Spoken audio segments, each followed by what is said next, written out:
Boa tarde, bom dia, boa noite. Fala aí pessoal do Vem Diploma, como é que vocês estão? Tudo certo aí? Espero que estejam todos bem, com saúde e tudo vai dar certo. Bom galera, dando sequência aí aos nossos estudos, né? Hoje a gente trabalha com duas questões da prova de 2019.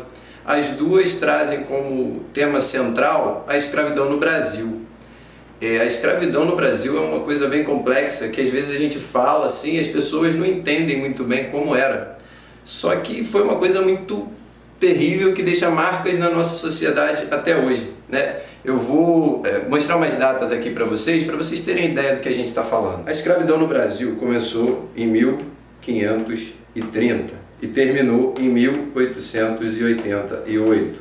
Se a gente for fazer a conta de quantos anos nós tivemos de escravidão, vamos lá. Aqui vem 8, aqui vem 5, aqui vem 3, aqui vem 0. Ou seja, nós tivemos 358 anos de escravidão no Brasil. 2021 menos 1888, 113 anos sem escravidão e 358 anos de escravidão. Galera, isso significa que a gente teve o dobro de escravidão do que sem escravidão. E a escravidão ela é muito recente no nosso Brasil. Ela terminou em 1888. A minha avó, que faleceu ano retrasado, ela nasceu em 1922. Então percebam que a minha avó ela teve contato com pessoas que acabaram de ser alforriadas. Então é óbvio que todo esse processo histórico deixa marcas na nossa sociedade. Por isso que a gente ainda tem muito racismo, muito preconceito, herança de uma moral escravocrata. Tá? E quando a gente fala em escravidão, pessoal, vocês precisam entender que a vida do escravo era muito complicada. Ele começou trabalhando no plantio, no corte da cana-de-açúcar. O escravo que se revoltava contra, né, a sua condição de exploração, ele muitas vezes ele era chicoteado com o bacalhau. Não sei se vocês sabem o que é o bacalhau, é um chicote que tem na ponta uma espécie de metal que corta, né, as costas do escravo. Então, sem chicotadas com gilete na ponta. É óbvio que aquilo ali ia machucar muito, só que na verdade o senhor do escravo não podia perder aquela mercadoria. Então ele, para tentar evitar que esse escravo morresse, ele, para solucionar as feridas, ele colocava sal grosso, que era uma espécie de anti-inflamatório, e para cicatrizar as feridas. Era só essa forma de punição? Não, se o escravo fosse fujão, eles cavavam na terra um buraco, colocavam o escravo só com a cabeça para fora e deixavam o escravo ali semanas, né, sem beber água, sem comer, no meio do pasto, para o animal, né, passar perto dele, para a mosca pousar, e ele fica cada vez mais angustiado, mais agoniado. Então, quando a gente fala em escravidão no Brasil, é pensar que realmente eram mercadorias, não eram tratados como seres humanos, certo? Então, começou em 1500, mais especificamente, o primeiro africano a chegar no Brasil foi em 1534, né, como mão de obra escrava. E em 1888 vai abolir a escravidão. Até lá a gente vai ter algumas leis, né, que são consideradas leis para inglês ver, porque na teoria seria para acabar com a escravidão, mas na prática elas deixam brecha que mantém a escravidão, porque se você vive da cana-de-açúcar, se você vive da extração do ouro, e quem faz o trabalho para você é o escravo, é óbvio que você, dono desse escravo, não vai querer perder, né, a sua fonte de riqueza, que é a exploração dessa mão de obra que te dá o produto necessário para você lucrar. Bom, nesse contexto de escravidão, a gente vai corrigir então a questão 38 e a questão 52 da prova de 2019. Bom, 38. A partir do final da década de 1870, as novas condições econômicas e sociais que alteravam a realidade brasileira possibilitaram a organização de um movimento abolicionista no Brasil. Um detalhe, pessoal. A escravidão no Brasil acabou porque um belo dia um olhou para o outro e falou: a gente está maltratando muito esses negros? Não. A escravidão no Brasil ela vai acabar por conta de uma questão econômica. A Inglaterra, em 1750, já tinha passado pela Revolução Industrial. E a Inglaterra precisava vender suas camisas, por exemplo, aqui no Brasil. Um escravo podia comprar uma camisa? Não. O escravo podia chegar na loja e falar: olha, gostei dessa camisa aqui, vou levar, me dá 50 chibatadas? Não tem como. O escravo precisava virar uma mão de obra assalariada para poder comprar essa camisa na Inglaterra. Então a Inglaterra ela vai pressionar o Brasil para que o Brasil acabe com a escravidão. Show? Então, a progressiva introdução do trabalho livre dos imigrantes europeus nas fazendas, A crescente urbanização e a diversificação da economia do Centro-Sul provocaram uma verdadeira divisão entre os proprietários.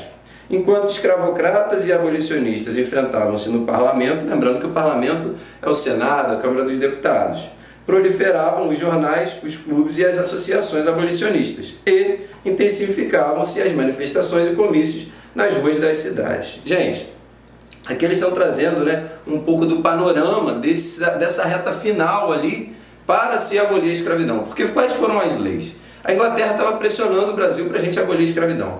Primeiro, criou-se a lei Bill Alberdin, uma lei inglesa que era imposta ao Brasil. O que determinava essa lei? Se algum navio negreiro passasse pelo Oceano Atlântico, a Inglaterra tinha o direito de pegar esse navio e não permitir que os escravos chegassem ao Brasil. Então, eles queriam abolir o tráfico no Oceano Atlântico, uma lei inglesa. Depois veio a lei Eusébio de Queiroz, é uma lei nossa, que vai determinar que agora não pode mais entrar escravo no Brasil. Mas, filho de escravo, escravo é. Por mais que você proíba a entrada de escravos, você ainda tem aqui um contingente legal para que essa escravidão se perpetue através dos seus filhos, porque filho de escravo, escravo é. Se fosse só essa lei vigorando, provavelmente nós teríamos escravidão até hoje. Tá? Depois, a lei do ventre livre, que diz que todos os escravos a partir daquela data, que nascerem a partir daquela data, são livres. Mas tá, vamos supor. Então, a partir de 1870, a lei do ventre livre. Eu sou uma escrava, estou grávida, tive meu bebê. Ele está livre. E eu? Eu não, eu estou presa. Então, o que muitas vezes essas escravas faziam com seus filhos? Jogavam na rua. Ou então davam para uma pessoa cuidar, Ou, na verdade, o senhor do escravo ele é legal, ele vai deixar essa mãe cuidar desse filho até os 8 anos. Depois dos 8 anos, como forma de retribuir, olha só a curiosidade, como forma de retribuir ao senhor de engenho esses cuidados que esse menino teve sobre a mãe, da sua mãe, ele vai ter que trabalhar dos 8 aos 21 para pagar esse tempo em que ele ficou lá sob os cuidados da mãe. Então, na verdade, não era essa de nasceu e está livre. Não, a gente vê que é uma brecha, uma lei para inglês ver.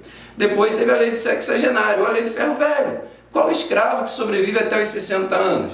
Poucos. E os poucos que sobreviviam, qual era a força produtiva dele? Nenhuma. Então, já que esse escravo velho só está me dando gasto, é melhor eu expulsar esse escravo das minhas terras, bota ele para o ferro velho, porque ele está me dando só custo, não está me dando lucro nenhum. Só que não aguentou mais, muita pressão, o Brasil também já tinha ali uma parcela da sociedade que queria abolir a escravidão. Em 1888, a gente cria a Lei Áurea, abolindo de vez a escravidão no Brasil. Óbvio que todos esses escravos, ex-escravos, eles serão marginalizados, excluídos da sociedade. Eles não vão ter educação, eles não vão ter trabalho. Por isso, nós vamos ter o surgimento das favelas no Brasil. Eles vão ter que morar num lugar longe, afastado, para tentar, de alguma maneira, ter um pedacinho de terra, um cantinho para chamar de seu. Só que eles não têm emprego, não têm educação. Do que esses caras vão viver? Do tráfico, da violência, do roubo. As mulheres que eram escravas e que não têm trabalho vão ter que viver da prostituição. Começa aí o nascimento das favelas, reflexo até os dias atuais. Então, seguindo aí. Um grupo da camada social dominante brasileira que se opôs fortemente ao movimento citado era aquele composto pelos... Galera, é o que eu falei. Se você é dono de escravo, esse escravo te traz o ouro, esse escravo te dá a cana de açúcar, cortadinha, bonitinha, você não vai querer jamais abolir a mão de obra escrava, porque os escravos são os pés e as mãos dos senhores de engenho, eles fazem todo o trabalho. Então, quem vai se opor ao fim da escravidão são os cafeicultores do Vale do Paraíba. Pessoal, não confundir Paraíba lá em cima não, tá? Vale do Paraíba por causa do Rio Paraíba, Paraíba do Sul, que corta os estados de Minas, São Paulo e Rio de Janeiro. Essa região ali, ela foi muito rica no plantio do café também. E vai ser no ciclo econômico do café que a gente vai ter a substituição da mão de obra escrava pela mão de obra imigrante, principalmente italiana, japonesa.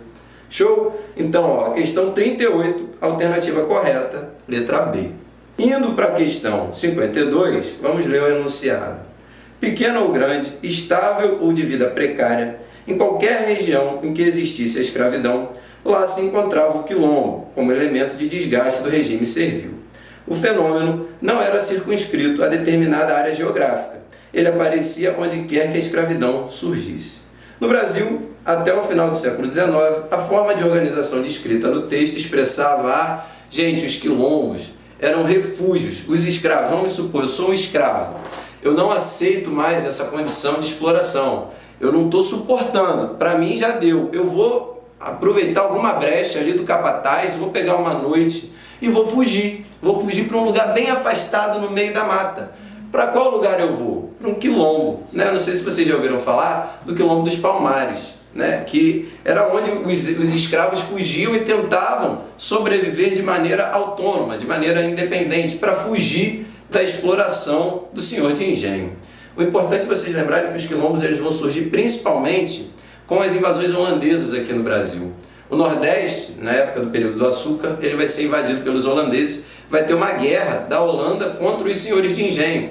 Então muitos escravos eles vão se aproveitar desse conflito para fugir, né, para o meio das matas e formar os quilombos. Então os quilombos são uma forma de resistência do escravo contra a sua condição de exploração. Portanto, no Brasil, até no final do século XIX, a forma de organização descrita no texto expressava a alternativa correta, a letra C, resistência à condição de cativo. Cativo é o escravo. Ele não aceita ser explorado, ele não aguenta mais passar por chicote, por tortura, por exploração. Então ele busca uma nova forma de viver, fugindo para os quilombos. Rapaziada, espero que vocês tenham compreendido, espero que eu tenha ajudado vocês. Tamo junto, só sucesso, valeu! Galera, não esqueça de dar aquela moral, tá? Compartilha, curte aí, divulga, faz viralizar. Valeu, obrigado, tamo junto!